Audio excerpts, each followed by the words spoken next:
Crime is considered a shameful or inhumane act upon a person or group. Although it is considered as such, why are we consistently exposed to the same media that retells the stories of the victims and perpetrators? True crime has changed the perception of real life events and has led to a trend of binge watching. There is no doubt that our information comes from the media. However, it is not impossible to question the ethics behind it all. My first point, overconsumption of true crime can be desensitizing and lose its initial purpose. I came across a recent article that caught my attention by Garima Sahwini titled, "For Caution or Adrenaline Rush, Why People Binge Watch True Crime," addressed the issue of how revisiting these remakes of certain crimes can be desensitizing and can lead to hypervigilance. People will get used to the extreme violence that they detach from reality and the potential dangers that lie in them. Connecting this back to the article, the hypervigilance that is created can lead to more serious encounters when brought up in groups. To back this claim up, the news outlet Wired, in The Psychological Impact of Consuming True Crime, states how many online users that engage with online chats of true crime have encountered hostile situations.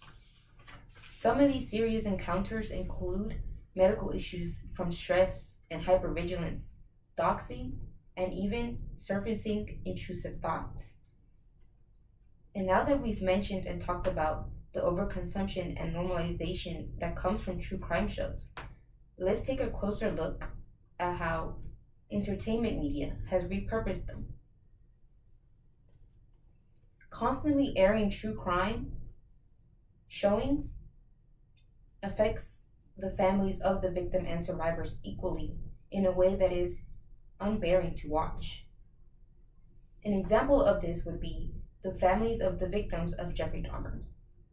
If you do not know, Jeffrey Dahmer was considered the Milwaukee killer or Milwaukee monster that in between 1978 and 1991 murdered and dismembered male victims. The families of some of these victims stated in the Wired outlet that I mentioned before that rewatching or viewing of the show Dahmer Monster, the Jeffrey Dahmer story, was re-traumatizing because of the reenactments of the heinous crimes that were committed. Recounting of crimes by famous serial killers or just killers in general has set a trend that viewers follow, causing them to binge watch these shows.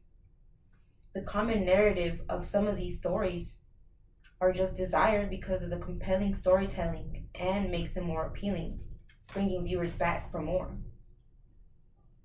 I also came across another article by Carolyn Crampton titled "The Ethic of True Crime TV" that stated that some shows are repackaged for entertainment purposes, making them more desirable because of the revel of misfortune and mystery behind it all.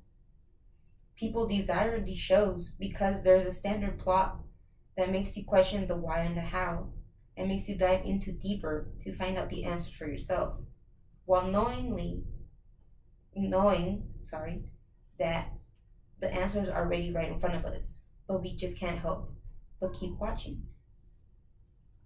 It no longer becomes an act to inform, but another method for a money grab.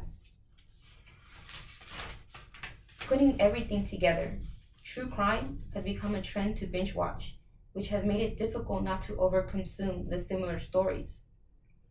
There is a thin line between news and entertainment, which has been crossed so many times in this time and age. We want to inform ourselves of the potential dangers that surround us in our everyday lives, yet have a desire to revel into airings of shows of similar stories just to satisfy us. Whether we realize it or not, there's a continuation of this form of media, and there are only more questions than answers.